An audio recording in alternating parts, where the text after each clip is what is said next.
On April 28, 2021, American astronaut Michael Collins, one of the 3 crew members of Apollo 11, dies in Naples, Florida at age 90.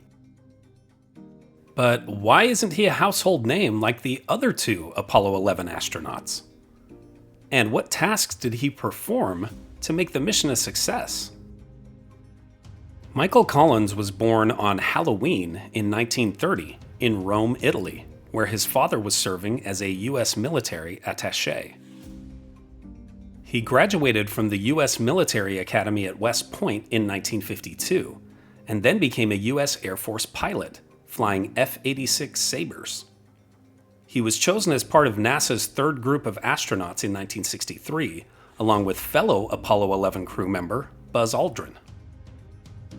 Collins flew twice in space, first on Gemini 10 in 1966 with John Young, and then in July 1969 on Apollo 11, where he piloted the command module Columbia as it orbited the moon, while crew members Neil Armstrong and Buzz Aldrin became the first humans to walk on the moon. It is unfortunate and frankly sad that Michael Collins is not as well remembered as Armstrong and Aldrin, only because he did not set foot on the lunar surface. His job was certainly no less difficult nor less important.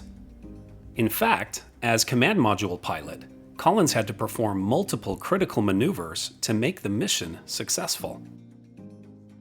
He had to twice dock with the lunar module Eagle, once early in the mission on the way to the moon, and then again when Armstrong and Aldrin returned to the command module from the lunar surface. Had he failed in this second docking procedure, Collins would have been forced to return to Earth alone.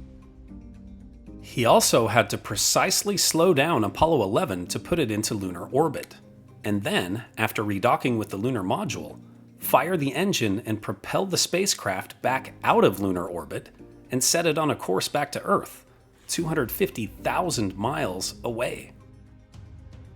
Additionally, Collins piloted the command module during the critical re-entry phase as the ship sped through the Earth's atmosphere, withstanding 4,000-degree heat. Apollo 11 would not have succeeded without him, so let's all remember the great Michael Collins. Here are other events that happened today in history. In 1789, the HMS Bounty is seized in a mutiny, leaving the captain and his supporters adrift in a small boat. In 1916, luxury sports car company founder Ferruccio Lamborghini is born in Cento, Italy. In 1945, Italian fascist dictator Benito Mussolini and his mistress Clara Petacci are killed by Italian partisans. In 1967, during the Vietnam War, boxing champion Muhammad Ali refuses to be drafted into the U.S. Army. In 1970, during the Vietnam War, President Nixon authorizes sending U.S. troops into Cambodia. In 2003, Apple launches the iTunes Store, the first widely successful legal music download app. In 2021, medieval artifacts stolen in 1989 from Italy's Seminary of Monteriggioni are recovered by police.